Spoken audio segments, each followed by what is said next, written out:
ఒకసారి ఇన్సిడెంట్స్ గురించి బ్రీఫ్గా చెప్తాము. నేను కోల్కతాలో ఆర్జీ మెడికల్ కాలేజ్లో జరిగిన సంఘటన. 3 members line, please. 3 members line.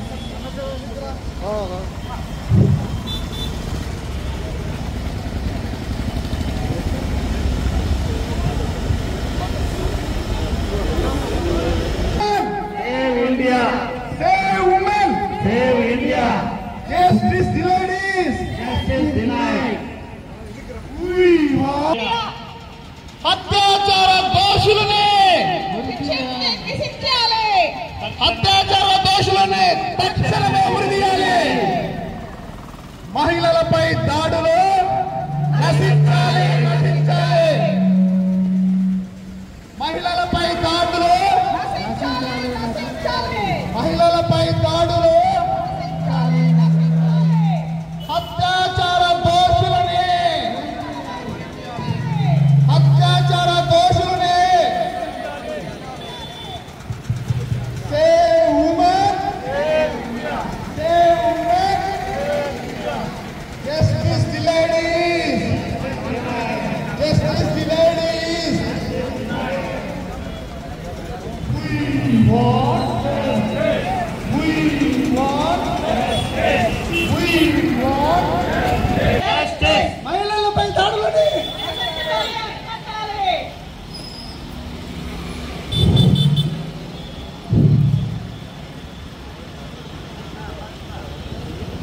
మహిళలపై హింస ఆగిపోవడమే నిజమైన స్వాతంత్రం. మహిళలపై దాడులు ఆగిపోవడమే.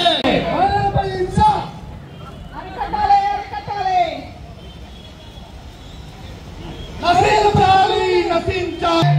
Save men, save India. మహిళలపై దాడులని నశించాలి, నశించాలి. మహిళలపై దాడులని నశించాలి, నశించాలి. మహిళలపై దాడులు అరికట్టాలి.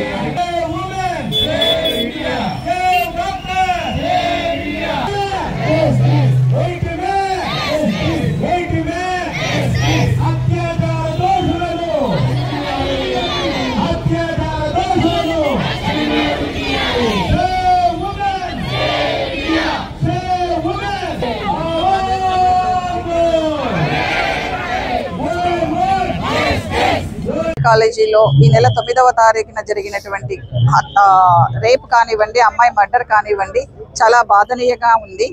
యాజ్ ఏ గైనకాలజిస్ట్ గా నేను ఒకటి చెప్పదలుచుకున్నానండి. ఫోరెన్సిక్ రిపోర్ట్ లో 150 milligrams ఆఫ్ సెమెన్ ఉంది అని చెప్పి ఇచ్చారు. మీకు అందరికీ తెలియాల్సిన విషయం ఏమనంటే అక్కడ ఒకరిని మాత్రమే ఉరి తీస్తాము అని అంటున్నారు. కానీ ఒకసారి భార్యాభర్త కలిస్తే 4 ml సెమెన్ అనేది డిపాజిట్ అవుతుందండి. అంటే 4 milligrams వస్తుందండి. అటువంటిది 150 milligrams ఆఫ్ సెమెన్ ఉంది ఆ అమ్మాయి వెజైనాలో అని అంటే ఎన్నిసార్లు జరిగింది అలా అమ్మాయి మీద అత్యాచారం ఒకసారి మీరు అందరూ ఆలోచించండి. రియర్ గా దగ్గర 30 సార్లు ఆ అమ్మాయి మీద అత్యాచారం జరిగింది అలా. హ్యూమన్లీ ఒక మనిషి బతికున్నప్పుడు ఆ రకంగా చేయడం అనేది అసాధ్యం అండి. ఒక్క మనిషే ఆ రకంగా చేసి ఉంటాడు 30 సార్లు అత్యాచారం అనేది కూడా అది అసలు మనం ఊహించడానికే సాధ్యం కాదు. అన్లెస్ అంటే ఆ మనిషి ఏమైనా సూపర్ మ్యాన్ అయితే తప్ప. కానీ ఇక్కడ ఎందుకు కానీ గవర్నమెంట్ యాక్షన్ తీసుకోవటం లేదు, గ్యాంగ్ రేప్ అని ఎందుకు అనౌన్స్ చేయటం లేదు. 150 milligrams ఆఫ్ సెమెన్ డిపాజిట్ అయిందని ఫోరెన్సిక్ రిపోర్ట్ లో చెప్తా ఉంటే కూడా మినిమం క్యాలిక్యులేషన్ అండి ఒక గైనకాలజిస్ట్ గా నేను చెప్పగలిగినప్పుడు ఫోరెన్సిక్ రిపోర్ట్ లో ఉన్నప్పుడు డాక్టర్స్ ఎందుకు గానీ చెప్పడం లేదు. ఫోరెన్సిక్ డాక్టర్స్ ఇది సింగిల్ పర్సన్ చేసిండేది కాదు, గ్యాంగ్ రేప్ జరిగింది అని ఆ సెమెన్ వాల్యూమ్ చూసే మనం చెప్పొచ్చు. సో అదే రకంగా చూసుకుంటే ఎక్కడైనా కూడా డాక్టర్స్ కి నాట్ ఓన్లీ డాక్టర్స్ అండి, నైట్ డ్యూటీస్ చేసే వాళ్ళకి ఎవరికైనా కూడా సరైన ఫెసిలిటీస్ ఉండాలని గవర్నమెంట్ ఆలోచించాలండి. ఒక సరైన వాష్రూమ్స్ కూడా ఉండటం లేదు. డాక్టర్స్ ఇవన్నీ చూసుకుంటారా, పేషెంట్స్ కి ట్రీట్మెంట్ చేస్తారా? ఇదన్నీ గవర్నమెంట్ ఒకసారి ఆలోచించి సరైన చట్టం తీసుకొని వస్తే వర్క్ ప్లేస్ లో ఉమెన్ కి కొంచెం సేఫ్టీ ఉంటుందని నా అభిప్రాయం. అలాగే ఈ దుర్ఘటనలో చనిపోయిన అమ్మాయికి మా ప్రగాఢ సానుభూతిని తెలియజేస్తున్నాము. ఈరోజు దేశవ్యాప్తంగా ఐఎంఏ అన్ని చోట్ల అట్లనే మనం ప్రొద్దుటూరులో కూడా ఈరోజు ఈ సంఘీభావ ర్యాలీ చేయడం జరిగింది. మరియు నాన్ ఎమర్జెన్సీ సర్వీసెస్ అన్ని హాస్పిటల్స్లో ప్రొద్దుటూరులో సుమారుగా 100కి పైగా హాస్పిటల్స్ ఉన్నాయి. ఈ 100 హాస్పిటల్స్లో కూడా ఈరోజు ఓపీ సర్వీసెస్ మరియు ఎలెక్టివ్ సర్జరీస్ అన్ని ఆపడం జరిగింది. ఇదంతా ఎందుకు చేస్తున్నామంటే మనకి ఖచ్చితమైన చట్టాలు లేవు ఈ ప్రొటెక్షన్ కోసం.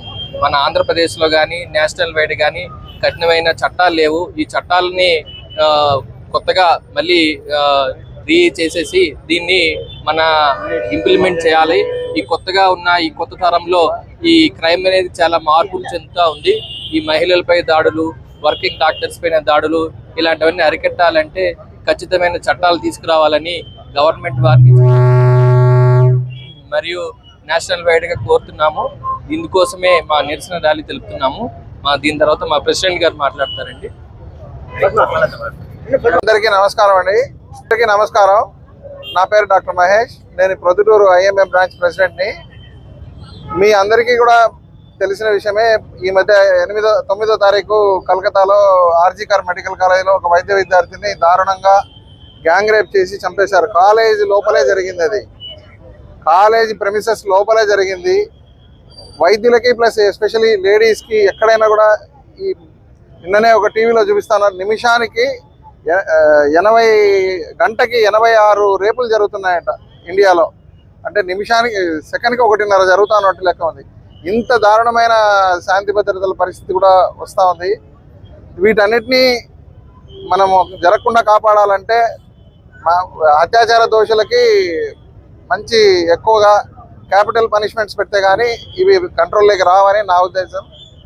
సో ఈ దిశగా ప్రభుత్వం చర్యలు తీసుకోవాలని, ఆ చనిపోయిన స్టూడెంట్కి ఆత్మశాంతి కోసము ప్లస్ ఈ చట్టాల కోసము మేము ఈరోజు nationwide non emergency services bandh చేసి ప్రొటెస్ట్ ర్యాలీస్ అన్నీ చేస్తున్నారు. సో మీ అందరూ ప్రజలు కూడా ఈ ఉమెన్ హెరాస్మెంట్కి, రేప్స్కి అగేన్స్ట్గా చేయాలని నేను ప్రార్థిస్తున్నాను. Thank you.